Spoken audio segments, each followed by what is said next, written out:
Hello, everybody. Welcome to Fringe. Ooh. So I guess we're all ready, are we? Everyone's sitting down and being wonderful. Let us begin. Give me an F. F. Give me an R. R. Give me an I. I. Give me an N. N. Give me a G. G. Give me an E. E. Give me an O. O. Give me a P. P. Give me a T. Give me an E. E. Give me an R. R. Give me a Y. Y. Give me an X. X. And what do you got? Fringeocorix. Our precious and glorious prehistorical person who started Fringe. And this is entirely in whatever that person's name was, honor. So, welcome to Fringe. We have 4 fringy poos over here who are going to be telling us some fringy type things. We've got stories from Summers of Red Dragons. Ooh, I love it. We go to the highwaymen. We go to the streets of Houston. And then we learn about when a person learned to read when he was against the law. Ooh, this is going to be fun. And this is just a type of fringe. Fringe has a huge definition. I was the host of the very first Fringe stage. One of our fringe people over here was one of the first performers of Fringe. And you'll hear him again. And you're going to hear him right now. His name is Gary Whitaker. Summer of the Red Dragon.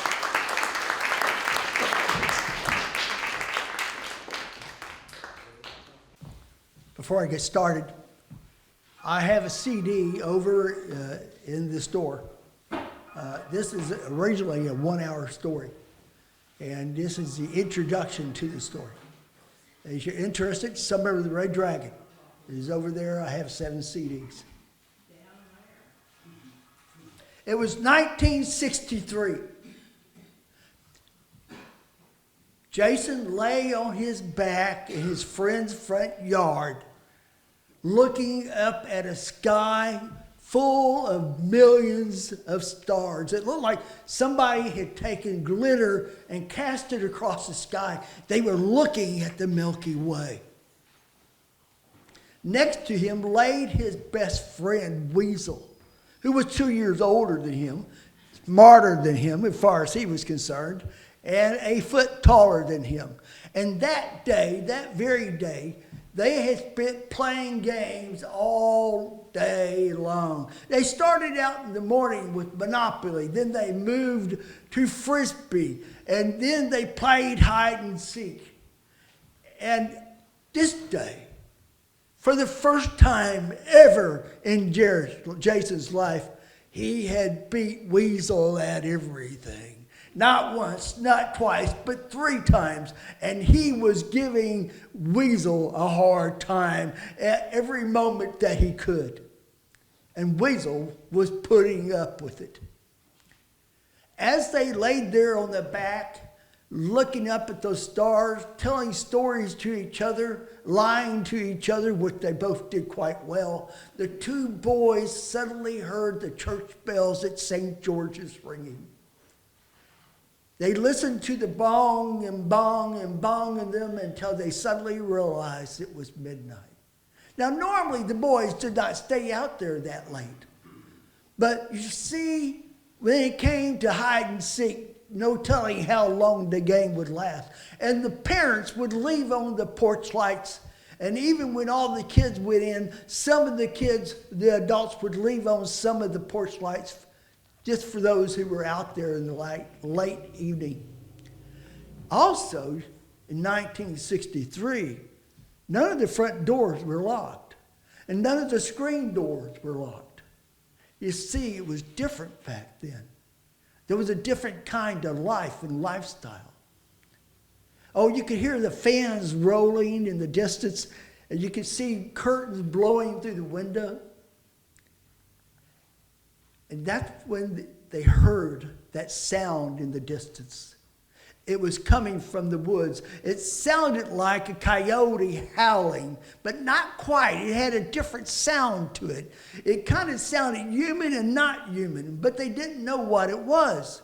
They both sat up, looking toward the woods, which was only about 100 yards away from where they were right there. The woods were not very big. They were only maybe a couple of blocks in size. And in the woods, they had their treehouse on an old oak tree that stood on top of an old mound. The mound stood about 3 or 4 feet high. The tree, it was probably the oldest tree in all the woods. It was a monster to look upon, with a great spread high into the sky and massive limbs coming off the side of it. An idea struck both of them at the same time. Let's go to the woods. Let's go camping. And they didn't tell their parents. They ran into their houses, got their sleeping bag, got their flashlights, got their canteens, met back in front of Weasel's house and took off across the street, crossing behind Greg's house and over to the back street where the old post oaks were that led into the woods. Now, before the woods, there was a meadow. It wasn't real big, but it was big enough, called a meadow. And as they came to the great post oaks that they called the archway, they had been dead a long time, hanging up in the air with their limbs all twisted and gnarled and clenching. It looked like monsters in the night, but they had never spent the night in the woods. It was strange how scary and how different those woods looked in the night. They started moving down the path, headed toward the old tree. And as they walked down the path, it was difficult to see what they were used to seeing. They had markers that they could see and identify as they went down through the path, but in the dark, it all looked different. And as they walked down the pathway, they somehow got miscalculated and ended up on a path they did not know where they were. They stopped in an open area, a small spread, and as they stood there looking around with their flashlights, trying to see what was going on, they heard something moving through the woods. They didn't know what it was. And of course, at first, both their flashlights came up, trying to see what it was. But then in the distance, not far away, they saw a humongous pair of eyes, orange and luminous, looking back toward them. And both the boys turned off their flashlights and dropped them immediately. In fact, they dropped everything. They stood there looking at this thing as it started moving towards them. And then Jason reached out to grab hold of Weasel, but Weasel was gone. He was nowhere to be found. He looked down, saw the sleeping bag and the flashlight, saw his sleeping bag and flashlight, but there was no Weasel. And then he saw that thing moving through the woods toward him. And it looked like it had to be 8 feet tall with long, humongous arms hanging down. And as it drew near, those huge, luminous eyes looking bigger and bigger as it came near him, he began to hear a horrifying scream. It was a scream that sounded like a little girl were having her arms ripped off. It got louder and louder as the creature drew nearer and nearer. And suddenly, as he looked at things, he was wondering in his head, why is the little girl out here in the middle of the woods screaming her lungs off like that? And that's when he realized it was him. He fell back on the ground and started scooting as fast as he could away from the thing as that drew near him. And then as it got closer and closer, he suddenly found his feet still screaming, running down the pathway as fast as he could, screaming like a siren all the way. And as he ran, he could feel that beast behind him. He could feel his hot breath on his neck. He could feel it reaching for him. And he knew that any moment it was going to grab him and he was going to die badly. And then it happened. Something grabbed him from behind. Something grabbed his shirt and his legs went up into the air, parallel to the ground, and he slammed against the earth, knocking all the air out of him. As he lay there, he felt a cold, clammy hand clamp over his mouth like trying to scream, and then a wet, stinky breath came close to his ear, and he knew it was about to eat his head off. "Shut up, you fool, it's me, Weasel." He looked up, and there was Weasel. Where was the monster? Where was the beast? He quickly found his legs and said, "I found the treehouse. Come on, you fool." And they ran down the path and found the tree house up on the mound, right where it should be, and a ladder hanging down, a rope ladder. And they climbed up that rope ladder as fast as they could and pulled it up behind them and laid flat on top of that floor, pressing their body against it. And they watched and saw nothing.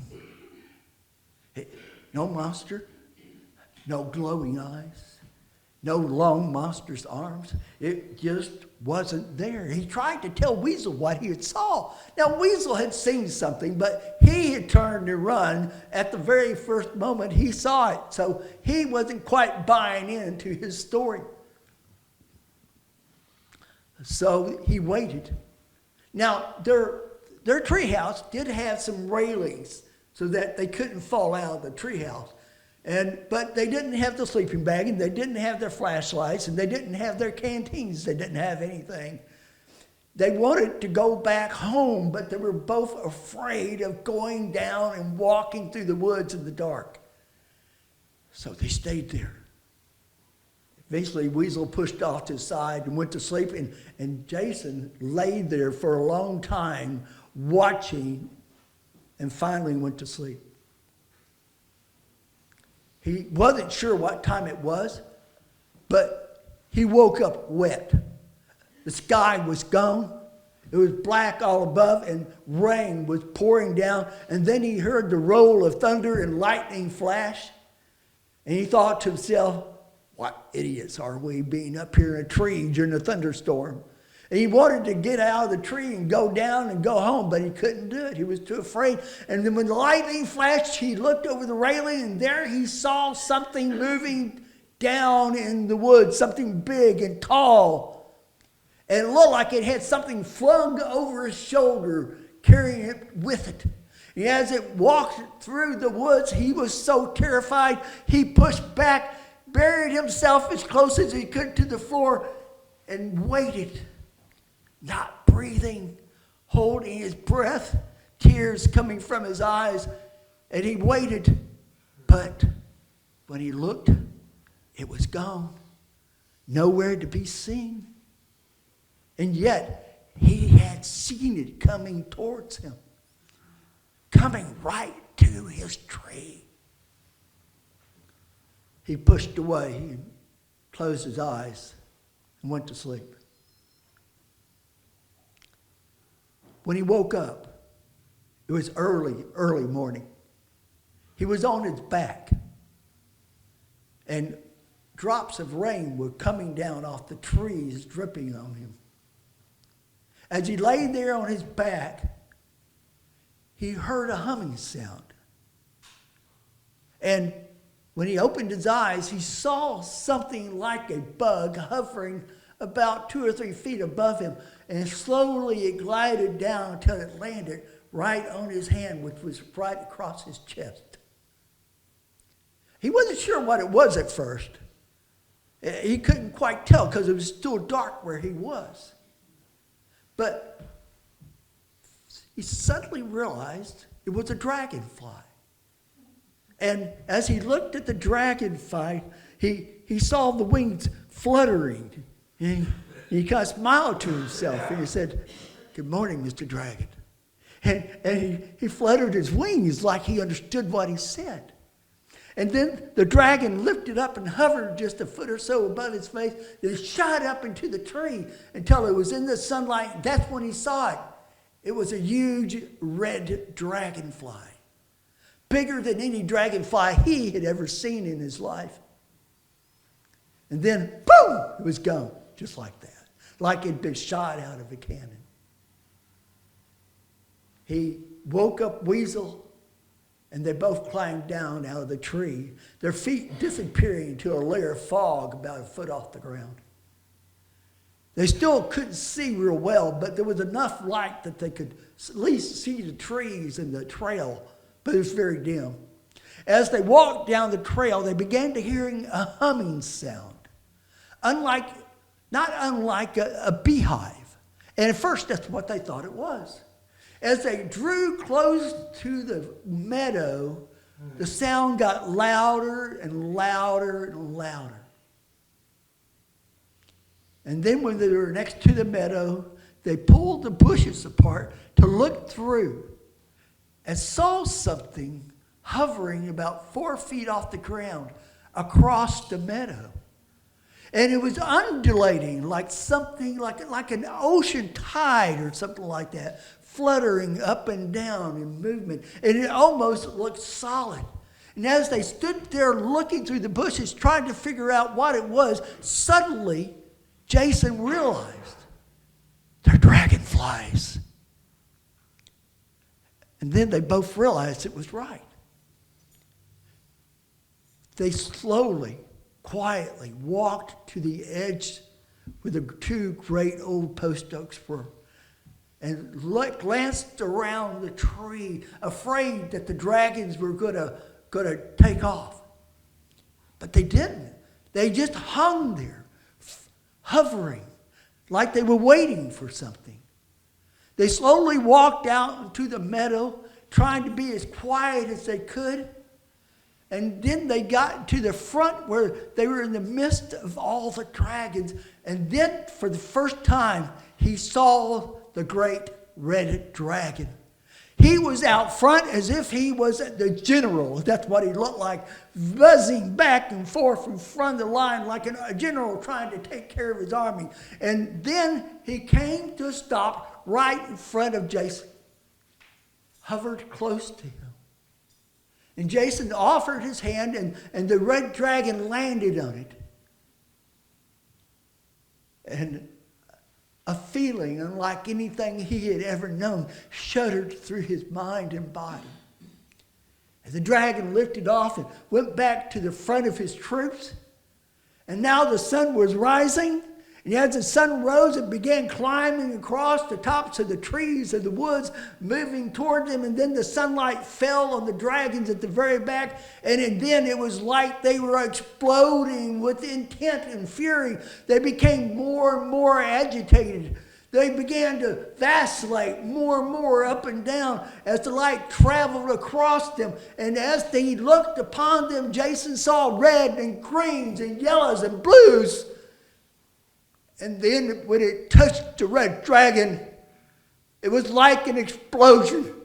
He shot right between Jason and Weasel so fast and so hard, the both boys fell on their back, watching as the rest of the dragon funneled through the two of them, passing through them and drawing nearer, closer and closer to them, to the point where they were not more than a foot off the ground.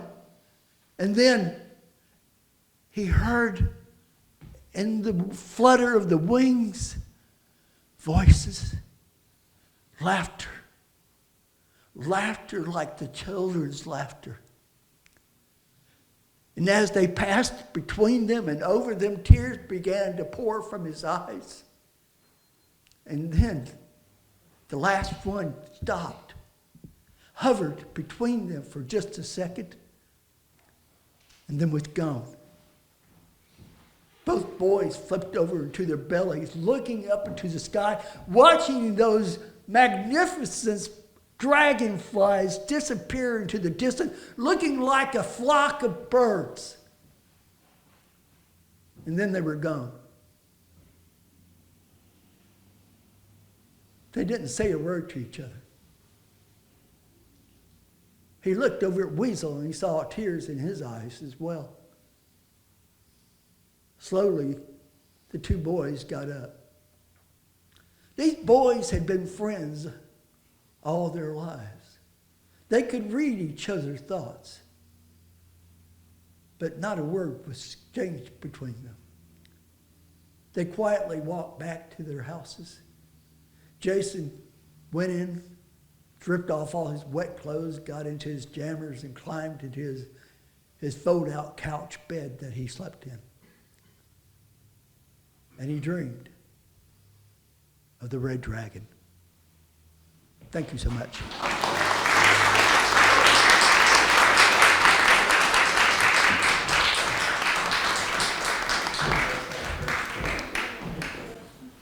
All right.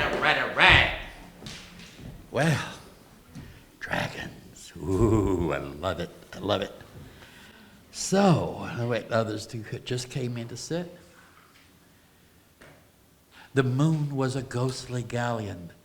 Dean Keith will tell us more. Come forth, Dean Keith, come forth. We really want to know more. Dean Keith, the highwayman.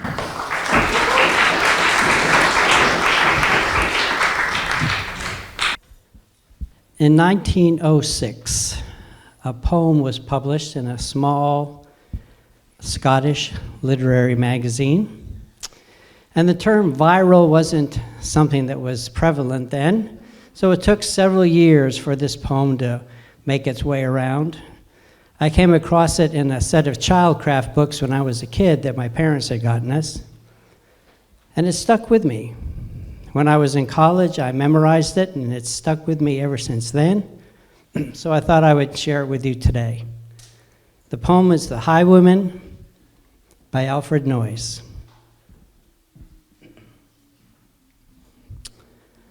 The wind was a torrent of darkness among the gusty trees. The moon was a ghostly galleon tossed upon cloudy seas.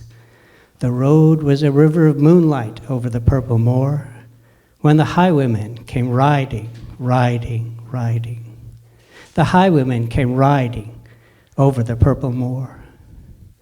He rode, he had a French cocked hat on his forehead, a bunch of lace at his chin. His coat was of claret velvet, his breeches of brown doe skin. They fitted with never a wrinkle, and his boots he wore up to the thigh, and he rode with a jeweled twinkle. His rapier hilt a twinkle, his pistol butts a twinkle, under the jeweled sky.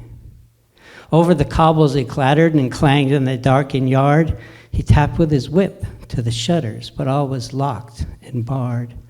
He whistled a tune to the window, and who should be waiting there but Bess, the landlord's daughter, the landlord's black-eyed daughter, tying a dark red love knot in her long black hair. But back in that darkened yard, a stable wicket creaked, where Tim the oldster listened. His face was white and peaked. His eyes were hollows of madness, his hair like moldy hay, and he loved the landlord's daughter, the landlord's red-lipped daughter. So dumb as a dog he listened as he heard the robber say, "One kiss, my bonny sweetheart. I'm after a prize tonight, but I shall be back with the yellow gold before the morning light. But if they press me sharply and harry me through the day, then look for me by moonlight. Watch for me by moonlight. I'll come to thee by moonlight, though hell should bar the way." He rose upright in his stirrups. He scarce could touch her hand. She lowered her hair from her casement. His face burnt like a brand. As the black cascade of perfume came tumbling over his breast, he kissed its waves in the moonlight. Oh, sweet black waves in the moonlight. Then he tugged at his rein in the moonlight and galloped away to the west. But he did not come in the dawning, and he did not come at noon, but out of the tawny sunset before the rise of the moon, when the road was a gypsy's ribbon over the purple moor, the redcoats came marching. King George's men came marching up to the old inn door. They spoke no word to the landlord. They drank his ale instead, and they gagged the landlord's daughter and tied her to a narrow bed. Then two of them knelt at her window, their muskets at their side. There was death in every window, but hell in one dark window, for Bess could see through her casement the road that he would ride. They tied her up to attention with many a snigger and jest, and they tied a musket beside her, its barrel beneath her breast. Now keep good watch, they said, and they laughed, and she heard the robber say, look for me by moonlight. Watch for me by moonlight. I'll come to thee by moonlight, though hell should bar the way. She withered her hands behind her, but all the knots held good. She wiggled her hands till their fingers were wet with sweat and blood.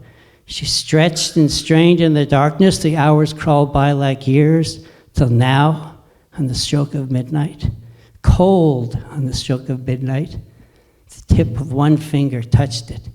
The trigger, at least, was hers. The tip of one finger touched it. She strived no more for the rest. Up she stood to attention, its barrel beneath her breast. She would not risk them hearing. She would not strive again, for the road lay bare in the moonlight, blank and bare in the moonlight, and the blood of her veins in the moonlight throbbed to her love's refrain. There, had they heard it? The horse hooves ringing clear?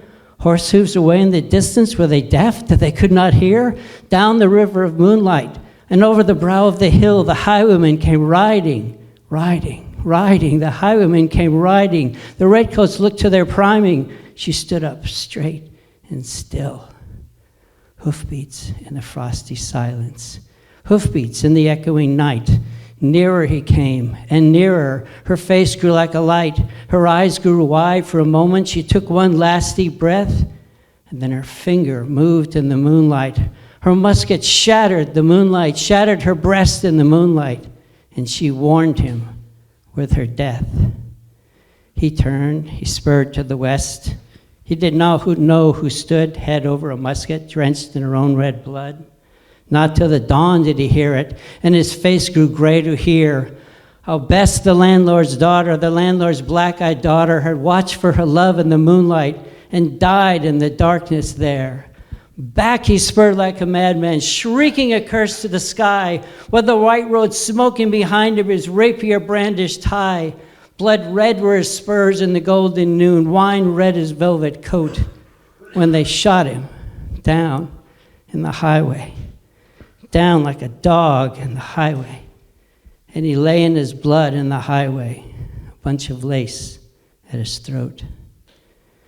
But still, on a winter's night, they say, when the wind is in the trees and the moon is a ghostly galleon tossed upon cloudy seas, when the road is a river of moonlight over the purple moor, the highwayman comes riding. The highwayman comes riding up to the old inn door.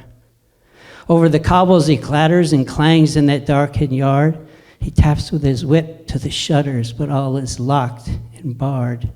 He whistles a tune to the window, and who should be waiting there but Bess, the landlord's daughter.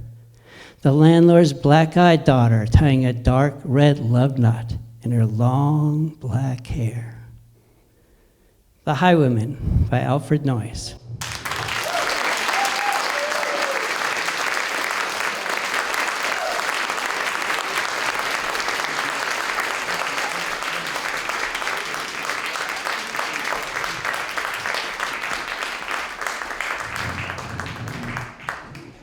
Thank you, Dean. That is also one of my favorite poems. If you are familiar with the Canadian singer Lorena McKennitt, she sings The Highwayman. She doesn't do the whole poem, but she sings The Highwayman, and it's absolutely moving. All right. We've heard of Aesop. Yes? Raise your hand. Aesop's Fables, you know Aesop? Who's heard of Phaedrus, the Roman Aesop? Who's heard of Bishop Odo of Charenton? I guess it's me. Okay. However, we have also modern Aesops. We have the asphalt Aesop. We have D.C. Cornish, the asphalt Aesop, Road to Uprising.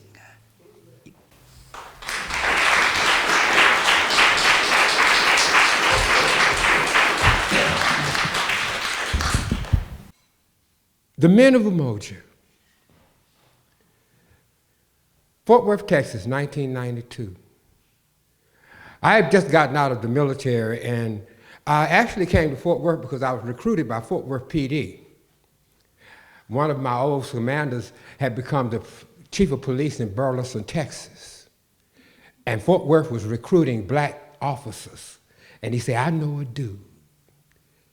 That's how I met Naaman James. Naaman James was the first black police recruiter in the city of Fort Worth. I got Naaman on my phone number right now. I know Naaman. Naaman was one of the men of Umoja. Because we didn't get the support, and we needed the support because one of the things that was happening to Fort Worth, anybody knows anything about Fort Worth to know, I can tell you right now, the whole community of Como, an entire black community is cracked out. Now that's hard to believe, that much dope can get into a community till it cracked out, it's broken. But it was starting to move from the communities. You could see it. You could see the signs on the wall. If you're ever driving through the inner city and you see VSS, that stands for Video Southside, that's a gang. Then they'll mark it out with an X. I see Tom McDermott shaking his head up and down. He knows exactly what I'm talking about because that's our hood. Am I lying? All right. Ride with me. You see VGN. That's Vadio Gran Norte. That's the north side of Fort Worth, up around 28th Street. VSS, Vario Southside, that's my hood. One by one, cracked out. Wasn't going to happen in my hood. Wasn't going to happen in my hood because of a young man by the name of Michael Grigsby. Michael Grigsby wasn't but 9 years old. Michael Grigsby, his father, he was Little Mike. You had Little Mike, Big Mike. And we were all working at St. Teresa's Home for Catholic Charities. A lot of y'all may know St. Teresa's Home because when the children were removed from the incident down in Waco, they were brought to St. Teresa's Home. Those was my kids. I got to hang with them. And Little Mike was Big Mike. Mike was the counselor. And so Mike was counselor, and he took care of Little Mike, and they would drop him off after school. Little Mike would come and hang with me because I was working part-time and trying to tell stories, so I was working as a cook. And I'd wash the dishes, mop floors, whatever needed to be done. Little Mike would come. Everybody loved Little Mike. And then one Sunday morning, Little Mike, him and his mother and his father, they went to church. The Grace Temple Tabernacle Church on Miller Street is where they went to church. They left the church, drove down Miller Street, and they stopped on the corner of Miller and Wilbarger at a Church's Chicken because they wanted to get some chicken because, Mike's old lady, she was like, I'll get to everything else, but I ain't frying no chicken. This summertime, too hot to be frying chicken. You women folk, y'all know what I'm talking about. You bachelors, y'all better learn. Okay? So what ended up happening was Little Mike didn't like soda drinks. Some of y'all know what I'm talking about. You go and you get that drink out the soda, and sometimes it's got too much syrup, sometimes it got too much fizz, sometimes it ain't got no water. Little Mike, well, I don't want one, I want a big red. Across the street was a quick pick. Little Mike left. Dad told him, go on over there and get you a soda. Hurry back, boy, the chicken's almost ready. He took off, ran across the street. When he ran across the street, he didn't realize, but he was crossing the color line. That's one of the things I asked the young people when I talked to them about it. I said, you know what? I grew up with color lines, but our color lines was black and white. White folks live over here, black folks live over here. Y'all draw color lines in y'all own community and then kill each other over it. That's stupid. Don't you know that in Africa there's a saying? They say every morning in Africa there's a lion that wakes up knowing it's got to outrun the slowest antelope. Every morning in Africa there's an antelope that knows it's got to outrun the slowest lion. But you know what you got to do every morning when you got up? You got to get up and be ready to go get it. Because it ain't going to wait for you. We drawing color lines, then we killing each other over. Stupid. Little Mike crossed the color line. He didn't realize, but he was crossing from Bloods to Crips. Now, one of the things that his dad had done, because he'd run across this before, he was pretty hip to the street, he had little Mike dressed in all green, because everybody knew about red and blue. But to dodge the police, the Crips had changed their name. They had stopped wearing their regular colors, the blue. They had become the Treetop Crips, and they wore lime green. And when he walked into the Bloods, all they said was, "What's up?" And being a kid, he was like, "What's up?" He went in the store, and when he came out, they killed him. Shot him graveyard dead. And he laid there right in the middle of Miller Street. Mike didn't come to work for about 3 or 4 days. When we found out about his funeral, me, Naaman, Carl Fretwell. Now, if y'all know any of these people and they owe you money, don't come to me. And Ralph McLeod, who was pro temp. Naaman was the president of the Black Order of Fraternal Policemen. And he told us, "Don't you worry, we got your back. We got your back." We went to little Mike's funeral, and when we was there, we all kind of sat there and we all kind of looked at each other. And we was wondering what we was going to do. And then one of the brothers brought up the term Umoja, unity. We've got to come together. We got to come together. It don't do you no good to have all this street sense and be so smart and have 5 or 6 degrees and you keep your mouth shut. Don't do no good. And when they said that, they was looking at me. All right, okay, I got this. I got it. And the first thing we did was we started meeting together. We started meeting together, and we decided that from now on, that you are not going to hide under your mama's skirt. Let me explain that to you for a minute, okay? Just roll with me. These thugs hide under their mama and their grandma's dress because you know what they do? Ain't nobody going to say nothing because you know what? Well, that's just little Ray Ray. That's Miss So-and-so's baby. Quit hiding under your mama's dress. Staying around Granny's house. You bad, you a man, step to me. Be a man. So to keep them from hiding under their mama's dress and things like that, you know what we did? We made signs. And if those of you that really want to know, I still have my picture of me with my sign where I would go out and we would put a sign, boom, in front of their house. And the sign said, "This is not a drug transfer or 40-ounce pickup place. Please keep moving." I got the picture. Some of y'all that know me have seen it. You can't hide under your mama's dress. Not no more. The Fraternal Order of Policemen kept an eye out for us until the city of Fort Worth decided that we were too high an insurance risk. That's right, because we would be out there, just us. Matter of fact, if you see my picture, I'm wearing my sneakers, and my kufi hat, and white t-shirt. That's it. But they had to see us. They had to see us. We had to take back our community if it was one house at a time. One. Down the street from me, we had a cat named Larry. I used to tell people Larry had sent more brothers to jail than George W. Bush when he was president, when he was governor. Because you could tell. It was the process that they went through. It was really hard on the girls, because that's what got me in trouble, because I have a daughter. Have a soft spot for little girls.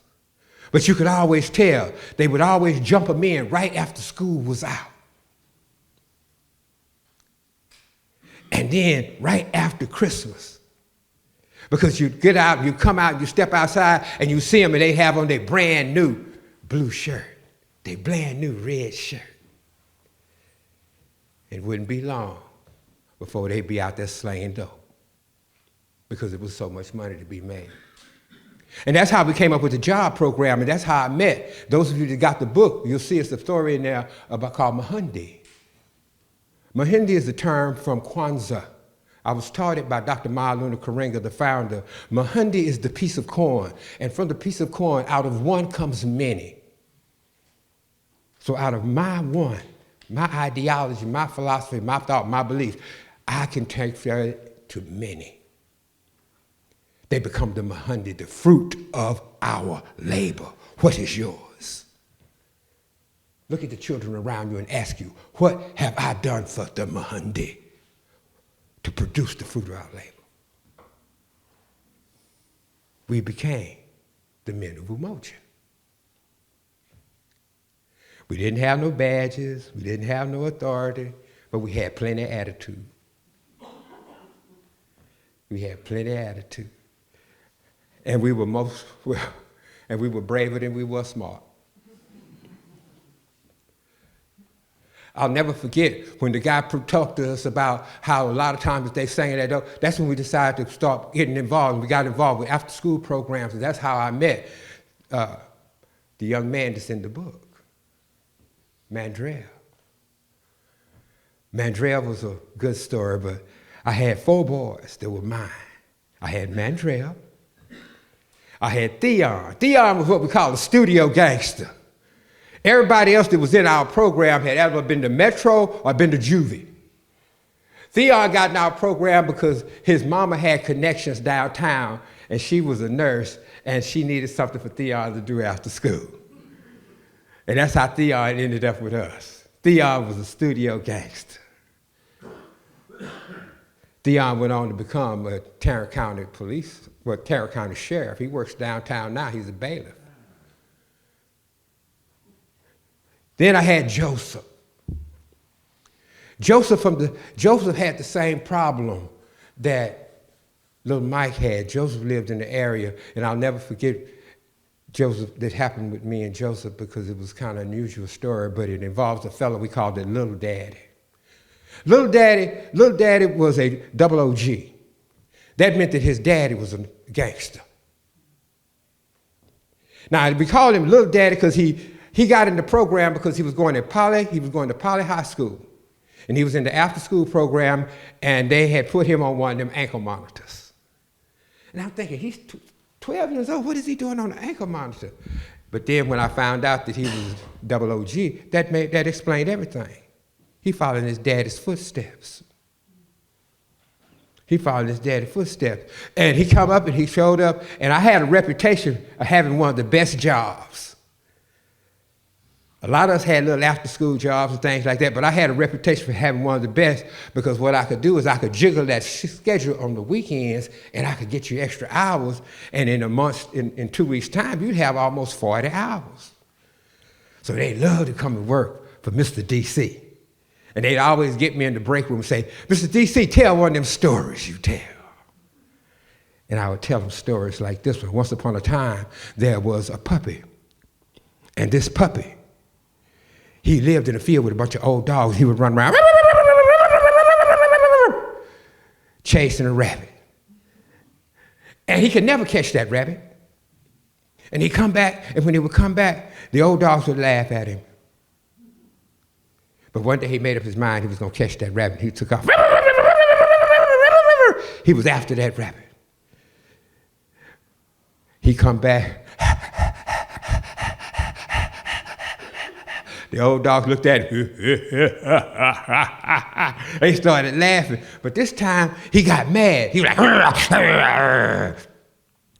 why don't y'all ever help me catch that rabbit? That old dog looked at the young dog and told him, said, you ain't gonna never catch that rabbit.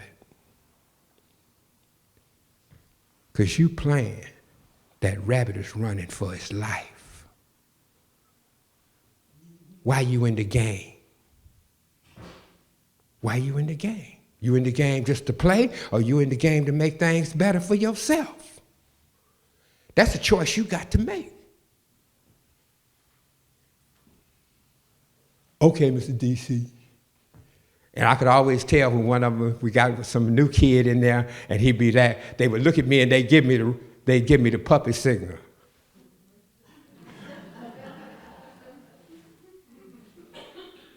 And we would talk like that. Joseph was fearless. Joseph was one of them kind of brothers that if you saw him in the middle of the night, you'd be scared of him. I mean, he was like, I mean, he had muscles that had muscles. I'm serious. But we was all working in different things, and there had been an incident in Arlington, Texas, where a bunch of skinheads riding in the back of a pickup truck had killed a young African-American man. We had a silent march. She's shaking her head now. She remembers that. We had a silent march downtown. We had the silent march and everything. Joseph was with us. That was when the men of Umoja, we went to the church burnings that was taking place in Greenville, Texas. We was there when the Klan rally jumped off. Some of the others know we have seen my copy of a Klan application. I stole one when the riot kicked off. I got mine. Ah! Joseph went with us when they had the Klan rally in Azle, Texas. There's a picture of us in the Azle newspaper. One of our members had taken us down to Mexico to visit the Mexican Museum of Science and History in Saltillo, Mexico. And we had all went down there and came back, and he had property in Azle and found out that they were going to be there. And he thought it would be great if we had a counter-protest, all four of us. But we did. These young men followed us, and they listened to us, and we talked to them. We taught them. And we loved them. And we loved them because they are our Mahundi. They're still out there. They still need love. And never forget, they are the fruit of our labors.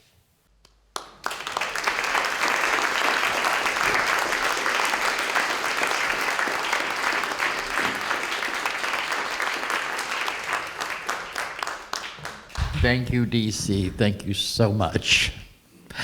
Whew. Excuse me for a moment.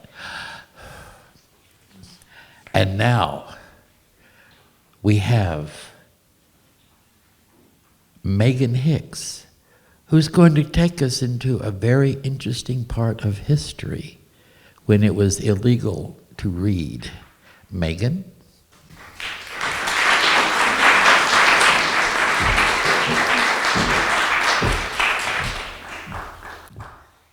Wow, thank you all for coming here. This is a story that's been working on me for about 15 years. Some stories tap you on the shoulder. This one kind of bit me on the butt. I was working on a program I wanted to do for history classes in Virginia about the drummer boys, the children soldiers in the Civil War. These kids who went out on the front lines into battle with their uniforms and their drums and had to beat out the rhythms of the orders of the commander so that the soldiers along the battle lines, both sides, had drummer boys, so that the soldiers would know which way to move, when to start firing, when to cease fire, when to retreat, when to move forward, when to get out.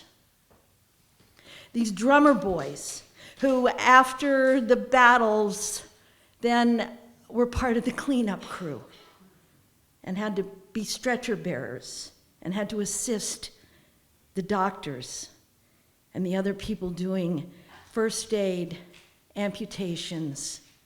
These drummer boys who served as grave diggers. Now, the drummer boys did a lot of other things too. They were kind of rock stars in the camp. They got to wear their uniforms in parade, and they got to go on display and be very proud and be very cute. They were the mascots of their regiments, of their companies. They also were responsible for calling people to the different parts of the day, waking them up in the morning. The drummer boys had to get up first thing. Putting them to bed at night. The drummer boy played taps when it was time for lights out. And for calling, okay, this rhythm means corporals, come for your orders. This particular rhythm means sergeants, come for your orders. This particular rhythm means first sergeants, come for your orders. So it was sort of the communication system in the camp and on the battlefield. And I was fascinated that these kids, 15, 14, 13, 12 years old, were put in those situations. So I was doing my history searches on the drummer boys, and I thought, okay, now I've got this background, now I need a kid to attach it to. I need the history of some kid who was a drummer boy to be my character through the arc of this narrative. And this story fell into my lap. I was doing like one keyword search, and I pulled up an obscure document from a periodical called the Racine, Wisconsin Militant. And it was a chronicle of the Civil War soldiers, the Civil War veterans who were living in the community of Racine, Wisconsin at the time. It was dated 1917. And this was a story of Logan Davis. Logan Davis was born on a plantation in far western Kentucky, close to the Mississippi River, close to the Tennessee line, in 1849. Now, Logan's mother was enslaved, so that meant that his life was predetermined. He didn't have any choice about his future. In those days, the law said that if your mother was enslaved, that was the life you had to look forward to.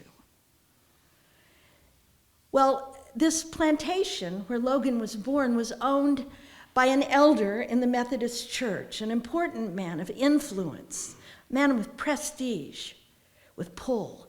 And his name was Green Bynum, Reverend Green Bynum. And his wife had a baby right about the time Logan was born. As was the custom, whenever a white baby came along about the same time an enslaved woman's baby came along, guess who got to nurse both babies? And that's what Logan's mother did. She suckled both of those little boys. She sang them to sleep. She watched them grow. She kept them clean. She fed them. She watched them toddle, watched them learn to walk together, heard their first words. Those little boys grew up side by side. They didn't know they weren't brothers until the Reverend Bynum decided it was time to educate his son and train Logan. So Reverend Bynum's son got letters and numbers and geography and history, and Logan learned how to polish silver. Logan learned how to dust under the furniture. He was a small boy, and evidently not a clumsy boy, and a smart boy too. And he was perfect for working inside the house, where we didn't want anything rambunctious going on. Well, Logan and Reverend Bynum's son now and then had free time when the studies were done, the chores were done, and they would play together. And one of the things they liked to play was school. Reverend Bynum's son was learning how to read, and he started teaching Logan how to read. They must have been both very smart little boys for this to have happened. Because by the time Logan was 9 years old, here he is with a book in his hands.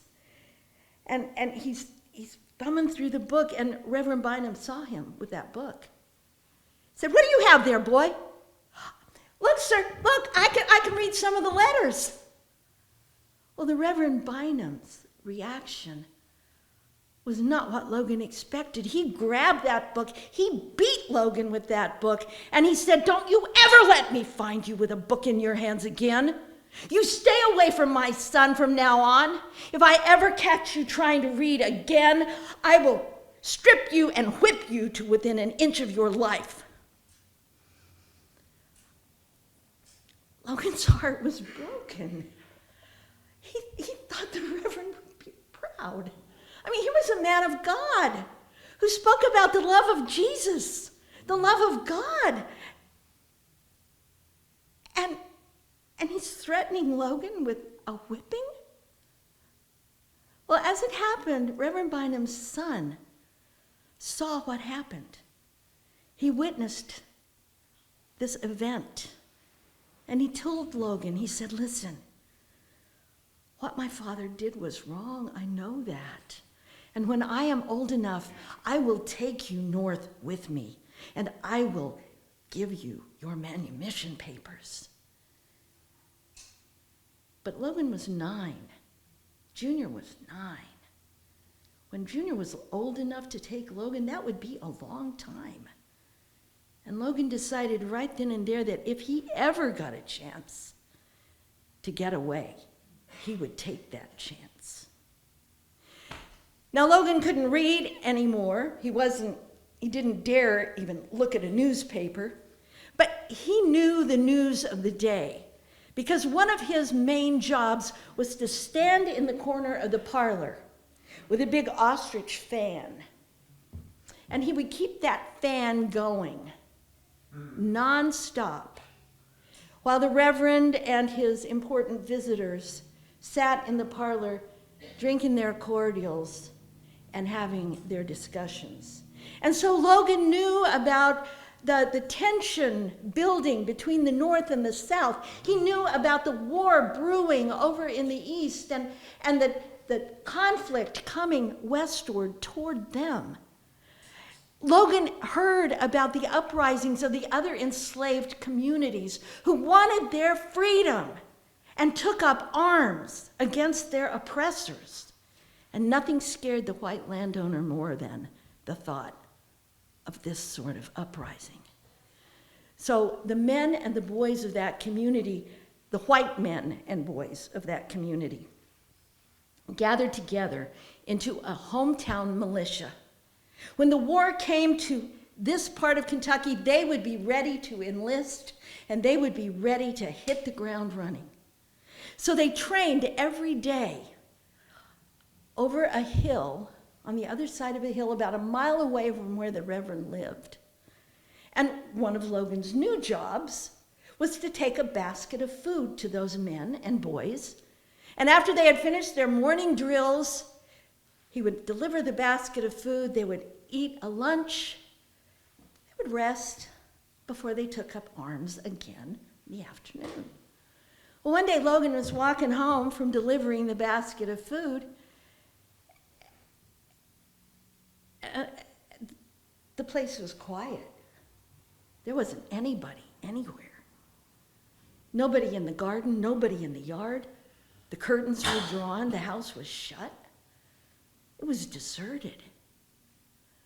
And he walked around a corner, and there he was met with a company of Yankee scouts. He knew they were Yankees because they had red, blue uniforms on. But he had been told all his life that Yankee soldiers had fangs and claws and would just as soon take a little boy and skin him alive and roast him over a spit and eat him as look at him. Logan looked at these Yankees and they were just folks. Well, the sergeant in charge looked down at that basket he carried and said, "You got anything to eat in that basket, son?" Logan said, "No, sir. The soldiers ate it all." Soldiers? What soldiers? Logan saw his chance. He said, "If you take me with you when you leave this place, I can guide you to where you can capture guns and horses and prisoners of war." The sergeant agreed. put him up on the saddle, and Logan guided them to the training ground on the other side of the hill, a mile away. And that day, they captured rifles, they captured horses, they captured prisoners of war. They didn't fire a shot. And those soldiers were good for their word. They took Logan with them, and I can only imagine when those horses crossed the Mississippi River and Logan knew they were on free ground. I can just imagine how anxious he was to squirm out of that saddle and put his feet on free soil, and they held him tight. They said, we cannot let you go. There are bounty hunters all over this place with their big gunny sacks, and they are just looking out for brown-skinned people who look like they don't know where they're going. You are small. They could put you in one of those gunny sacks and sell you so far away. No, we're not letting you go here. They didn't let Logan go until they got to a train station where somebody talked somebody on the train into letting him ride for free. Think about it. This kid is 12 years old. He's barefoot.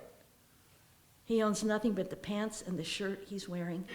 Somebody along the way gave him a dime. He had a dime in his pocket. And he rides a train all the way up to Chicago, 12 years old. And that's where the story I was reading about Logan Davis has a gap in it until he turns 15 and he enlists in Company C of the 29th Colored Regiment of the U.S. Infantry as a drummer boy. Now, this story just seemed too good to be true. And usually when something seems too good to be true, it is too good to be true. So I thought, okay, I need, this is a report, this is a feature article in a paper. I need to find some primary documents to substantiate what I'm hoping is true. So I went to the African American and the Civil War Memorial in the U Street District of Washington, D.C.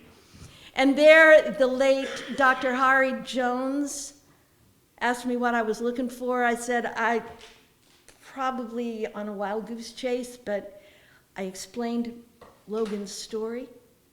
He went for the regimental records of the 29th U.S. Colored Infantry, Company C. We scrolled down, with scratchy pen writing, blotches of ink, all the way down to the very bottom, and there's his name, Logan Davis, musician. At the age of 15, he was the youngest and the smallest soldier in Company C. 15 years old, he's 4'10", he weighs 85 pounds. He served for 2 years, almost 2 years. When he was 16, he was mustered out. And by the time he was 20, he got to Racine, Wisconsin, and owned a business. He owned a barber shop. And he worked in the barber shop until he retired, and then he was caretaker for the post office. He married, he had a family, he had a life. He decided his destiny. This kid who was born with only one possibility in life made a life for himself. It all started because Logan Davis learned to read. Now, I still don't know where this story goes, where it's going. That's enough of a nugget for a good story, but I want bookends here. I want to know, I want to hear any notes you all have. If you have anything to say about something that took you out of this story, or suggestions about how to pace it, or where to plug in information, I would love to hear from you. And I thank you all so much for giving this story ears and heart, and helping me bring it closer to a point where I think it has wings. Thank you.